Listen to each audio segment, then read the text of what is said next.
لمن ابغض علی و عاداہ، جس نے علی سے بغض رکھا اور جس نے علی سے دشمنی کی، جو علی کا دشمن بنا، خداوند عالم کی لعنت اس کے اوپر واجب ہے۔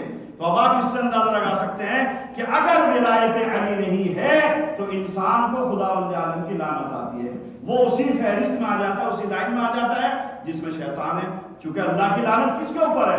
اللہ کی لعنت شیطان کے اوپر ہے، اللہ کی لعنت منافقوں کے اوپر ہے، اللہ کی لعنت جو ہے وہ دھوکہ دینے والوں کے اوپر ہے۔ تو یہ ساری چیزیں قرآن مجید میں بیان کی گئی ہیں۔ تو علی کی ولایت کا مطلب ہے یہ ساری چیزیں ہمارے پاس ہونی چاہیے، اور علی کی دشمنی اور بغض کا مطلب یہ ہے کہ جتنی گندگی ہے اس میں ہم سب لپٹے ہوئے ہیں۔ یہ پیغمبر اکرم کی حدیث ہے، نہ میرا بیان ہے نہ آپ کا بیان ہے، اس میں کلیئر بیان کیا گیا ہے علی کی ولایت کو فالو کرو گے تو محبوب خدا، علی کی ولایت کو فالو نہیں کرو گے تو اللہ کی لعنت۔ ایک صلوات پڑھے بر محمد و آل محمد۔ اللہم صلی علی محمد و آل محمد۔ ایک حدیث اور جلدی، چونکہ ٹائم میرا ہو جاتا ہے جلدی سے، پیغمبر اکرم کی بھی حدیث ہے، آپ نے بیان فرمایا اِنَّ فِي الْفِرْدَوْسِ لَعَيْنًا، خداوند عالم نے جنت بنائی ہے مومنین کے لیے، اللہ والوں کے لیے جنت ہے، اس کے نام الگ الگ، کہیں ارم کہا گیا ہے، کہیں جنت کہا گیا ہے، کہیں فردوس کہا گیا ہے، الگ الگ نام ہے۔ اِنَّ فِي الْفِرْدَوْسِ لَعَيْنًا،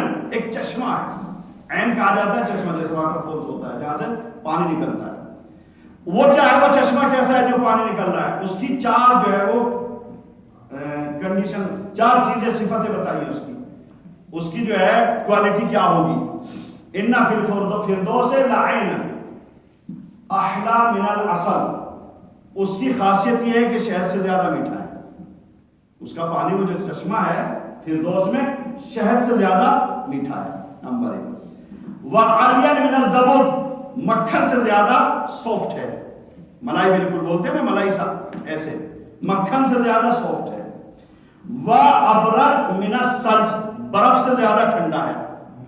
وَأَطْيَبْ مِنَ الْمِسْكِ، جو مشک ہوتی ہے، خوشبو ہوتی ہے، اس سے زیادہ خوشبودار ہے۔ یہ چار کوالٹی ہیں اس پانی کی، اس چشمے کے پانی کی۔ اب آپ انسان سوچے برف کون کھاتا ہے؟ یہاں پر بہت سے لوگ کہتے ہیں برف کون کھاتا ہے، نہیں، وہ وہاں کا اگر ٹھنڈا پانی ہے، اگر بہترین پانی ہے تو وہ ایسا ہے کہ آپ کو نقصان نہیں دے گا، کسی کو بھی ذرہ برابر بھی نقصان نہیں ہوگا۔ یہاں ذرا ٹھنڈا پانی پی لیں گے تو ہمیں نقصان دے گا، اگر عادت نہیں ہوتی ہے، بہت سے عادت والے بھی کہ نزلہ ہو گیا، فلو ہو گیا، یا چھاتی کے اوپر اٹک گیا ہے کچھ، تو لیکن وہ جو چشمہ ہوگا اس کی چار کوالٹی ہیں، بس جلدی جلدی۔ نمبر ایک، وہ شہد سے زیادہ میٹھا۔ نمبر دو، ملائی اور مکھن سے زیادہ سافٹ۔ نمبر تین، برف سے زیادہ ٹھنڈا۔ نمبر چار، خوشبو اتنی ہے کہ آپ کو لگے گا مشک آ رہی ہے۔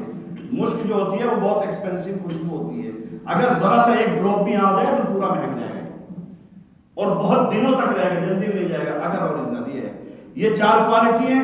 اب ایک صلوات پڑھیں گے محمد و آل محمد۔ اللہم صلی علی محمد و آل محمد۔ اس کی یہ ہے وَفِيهَا تِينَةٌ، اور اس چشمے میں ایک تینت کہا جاتا ہے، ایک خمیر، مثال کوئی بھی ایک چیز جو را مٹیریل جیسے کہا جاتا ہے کسی بھی چیز کا، آپ یہ لے سکتے ہیں، یا یہ بھی کہا جا سکتا ہے اس کے اندر جو ہے وہ ایک مٹی ہے اسپیشل، تین مٹی کو بھی کہا جاتا ہے۔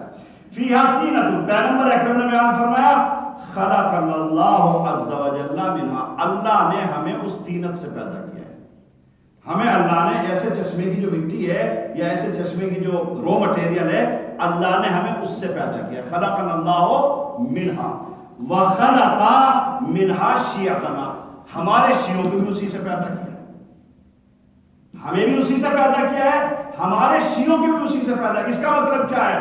جو رو مٹیریل ہے پیغمبر اکرم جو بیان کرتے ہیں، ہمیں کا مطلب یعنی ہم 14 معصوم، ہمیں کا مطلب یعنی انبیاء، ہمیں کا مطلب یعنی رسول، ہمیں کا مطلب یعنی اللہ والے۔ تو اس کا مطلب کیا؟ رو مٹیریل جو ہے ہمارا وہ سب ایک ہے۔ ہمارا مطلب جو مومنین ہیں، جو شیعہ ہیں، میں ہمارا کہہ دیتا ہوں اس لیے کہ ہم اپنے کو شیعہ کہتے ہیں، لیکن اوریجنل کیا ہے؟ میں ہمارا نہیں، جو شیعہ ہیں ان کا رو مٹیریل اور جو 14 معصومین ہیں ان کا وہ سیم ہے۔ اب اس کا مطلب کیا ہوتا ہے؟ وہ کوالٹی جو معصوموں کے اندر ہے ویسی تو ہو نہیں سکتی، لیکن کم سے کم اس کے قریب تو آئے۔ اب ایک انسان وہ تو سچے ہیں، ایک انسان جھوٹا ہے، وہ نمازی اور پرہیزگار، ایک انسان نماز کے قریب نہیں ہے، وہ کبھی جھوٹ نہیں بولتے، ہم ہمیشہ جھوٹ بولتے رہتے ہیں، وہ کسی کو ستاتے نہیں، ہم ہمیشہ ستاتے رہتے ہیں، وہ کسی کا برا نہیں چاہتے، ہم سب کا برا چاہتے ہیں اپنے سوائے۔ تو اس کا مطلب کیا ہوا؟ تینت تو ایک نہیں ہوئی ہمارا رو مٹیریل تو ایک نہیں ہوا، تو ہم کمپلیٹلی الگ ہیں ان سے۔ تو پیغمبر اکرم نے بیان فرمایا کہ ہمیں اس مٹی سے پیدا کیا گیا ہے، وَخَلَقَ شِيَّتَنَا مِنْهَا، اسی سے ہمارے شیعوں کو بھی پیدا کیا گیا۔ فَمَنْ لَمْ يَكُنْ مِنْ تِلْكَ الطِّينَةِ فَلَيْسَ مِنَّا وَلَا مِنْ شِيَّتِنَا، جس کے اندر یہ کوالٹی نہیں ہے جو ہمارے اندر ہے، نہ وہ ہمارا شیعہ ہے اور نہ وہ ہمارا چاہنے والا ہے۔ یہ کلیئر پیغمبر اکرم نے بیان فرمایا۔ اب آپ اس سے اندازہ لگا سکتے ہیں، وَهِيَ الْمِيثَاقُ الَّذِي اخذ اللہ عز وجل ولایت علی بن ابی طالب۔ اور حقیقت کیا ہے؟ وہ تینت کیا چیز ہے، وہ رو مٹیریل کیا چیز ہے جس سے ہمیں پیدا کیا ہے؟ پیغمبر اکرم نے فرمایا وہ وہی ایگریمنٹ ہے جو اللہ اور ہمارے درمیان میں ہوا ہے، تمام مخلوق کے درمیان میں ایک وعدہ ہوا ہے کہ تمہیں یہ کرنا ہے۔ اور وہ وعدہ کیا ہے؟ وہ میثاق کیا ہے؟ وہ عہد کیا ہے؟ وہ پیمان کیا ہے؟ وہ ایگریمنٹ کیا ہے؟ ولایت علی بن ابی طالب، کہ ہمیں سب کو اس دنیا میں علی کی ولایت کے اوپر زندگی گزارنی ہے۔ ایک سلامات پڑھے بر محمد و آل محمد۔ اللہم صلی علی محمد و نعرہ حیدری۔ اس کا مطلب کیا ہوتا ہے؟ اگر یہ چیزیں ہمارے اندر ہیں تو پھر ہمارا بیڑا پار ہے، اور اگر نہیں ہے تو پیدا کرنی چاہیے۔ ابھی تو ٹائم ہے ہمارے پاس، موت کا کیا پتہ کب آ جائے، ہمارے پاس وقت ہے۔ اسی لیے سنایا جاتا ہے، پڑھتے بھی ہیں کہ ابھی بھی ہمارا کچھ نہیں بگڑا ہے۔ جو چلے گئے ان کا تو نامہ اعمال بند ہو گیا، اور جو موجود ہیں ان کا نامہ اعمال ابھی کھلا ہوا ہے۔ جو مر گئے ان کا ڈیپینڈ کرتا ہے زندہ لوگوں کے اوپر، جو زندہ ہیں وہ اپنا خود بنا سکتے ہیں۔ یہی چیز ہے عزیزان گرامی، اگر ولایت واقعا سمجھ جائیں تو آپ کو معلوم ہے جو لوگ علی کے نام کے اوپر جان دینے کو تیار ہے، حسین کے نام پہ جان دینے کو تیار ہے، اور بہت سے نے دی ہے، صرف کربلائی میں نہیں، بعد میں بھی آپ کو ایسی ہسٹری ملے گی کہ بہت سے لوگوں کو جانے نہیں دیا گیا جب تک خون نہیں لیا گیا ان کا، جب تک اولاد کو قربان نہیں کیا گیا۔ ایسے واقعات ملتے ہیں۔ ایک ظاہرہ ہے، امام حسین کی زیارت کے لیے جا رہے ہیں، 2 بیٹے ہیں، کہا ایک بیٹے کو قربان کرو۔ اگر تمہیں حسین کی زیارت کے لیے جانا ہے تو تمہیں ایک بیٹے کو قربان کرنا پڑے گا، اسے ہم قتل کریں گے، کہ شاید یہ سن کر وہ زیارت کرنے والی واپس چلی جائے کہ نہیں میں اپنی اولاد کو کیوں ماروں۔ مگر عورت کیا کہتی ہے؟ ماں کے لیے سب سے زیادہ اولاد ہوتی ہے، کوئی نہیں ہوتا۔ اب آپ دیکھ لیں، انسان تو انسان، جانور بھی اپنی اولاد سے بے پناہ محبت کرتے ہیں، کوئی کر ہی نہیں سکتا اتنی محبت جتنی ماں کرتی ہے اپنی اولاد سے۔ کبھی کبھی اگر غصہ ہو جائے تو ہمیں وہ فیل نہیں کرنا چاہیے، ماں سے زیادہ محبت کرنے والی کوئی عورت نہیں۔ مگر آپ دیکھو یہاں پر حسین کے نام پر کہا ایک بیٹا کیا دونوں کو قربان کرو، حسین کے نام پہ کیوں؟ جو سمجھ جاتا ہے ولایت اسی چیز کا نام ہوتا ہے کہ پھر اپنی مرضی نہیں ہے، اپنی چاہت نہیں ہے۔ ورنہ آپ دیکھو کربلا میں بچے بھی ہیں، کربلا میں بیویاں بھی ہیں، یہ کیسے برداشت کر لیا جناب زینب نے اتنا بڑا غم اور اتنی بڑی مصیبت؟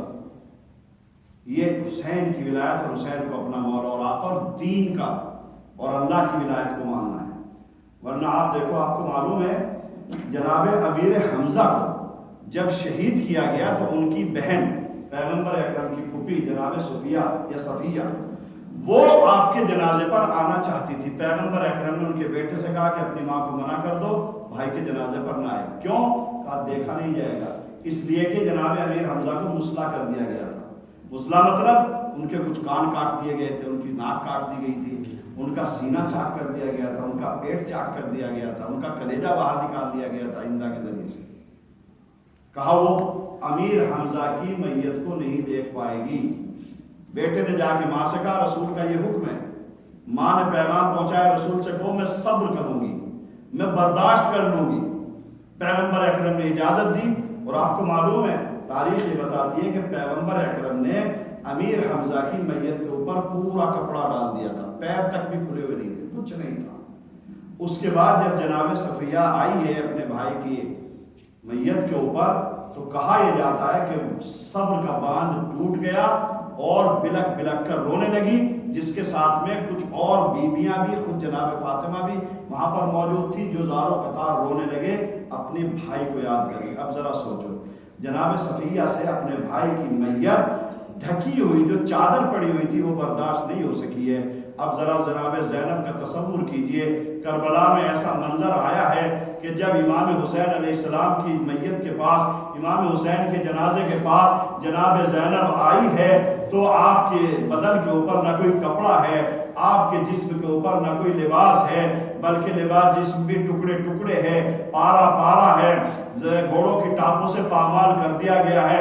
اسی ٹکڑے ٹکڑے لاشے کو کہا جاتا ہے کہ جناب زینب نے کچھ حصے کو اپنی آغوش میں لیا اور سر مریدہ کے اوپر جہاں سے شمر نے خنجر لگا کر خنجر کے ذریعے سے مولا امام حسین کے گلے کو آپ کے سر مبارک کو ذبح کیا گیا تھا، وہاں پر اپنے بوسوں کو لے کر فرمایا اے نانا ذرا آپ دیکھو تو صحیح کہ یہ کون حسین ہے، یہ میرا ماجایا ہے، اس کو بھوکا پیاسا شہید کیا گیا، اس کے تن کے اوپر لباس نہیں ہے، اس کو بڑی مظلومیت کے ساتھ مارا گیا ہے۔ عزادارو ایک منظر اور بھی پیش ہوتا ہے کہ جب جناب زینب ہٹ گئی ہیں اپنے بھائی کے جنازے سے تو جناب سکینہ نے اپنے سینے کو بابا کے سینے سے لگایا اور ایک مرتبہ سر مریدہ کو جو حلق مریدہ تھا اس کو اپنی آغوش میں لے کر بوسے دینا شروع کر دیے۔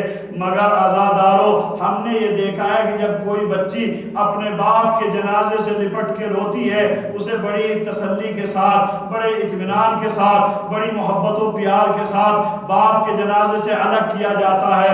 مگر کربلا کا منظر عجیب ہے۔ کہا یہ جاتا ہے جب جناب سکینہ کو ہٹانا چاہا اور جناب سکینہ نے بابا کے لاشے کو اپنی آغوش سے نہ چھوڑا تو شمر نے تعزیانے لگانے شروع کر دیے، کسی نے درے لگانے شروع کر دیے اور بڑی زبردستی کے ساتھ جناب سکینہ کے لباس کو پکڑ کر بابا سے ہٹا دیا گیا۔ مگر سکینہ بین کرتی رہی، اے بابا آپ کی شہادت کے بعد ہمارے اوپر غموں کا پہاڑ نازل ہو گیا۔ الا لعنت اللہ علی القوم الظالمین وسيعلم الذین ظلموا ای منقلب ینقلبون۔ الہی بحق الزہرا وابیہا وبعلہا وبنیہا، پروردگارہ ہماری اس مختصر سی عبادت کو قبول فرما۔ محمد و آل محمد کے صدقے میں پروردگار ہمارے آنسوؤں کو جناب فاطمہ کے رومال میں جگہ عطا فرما۔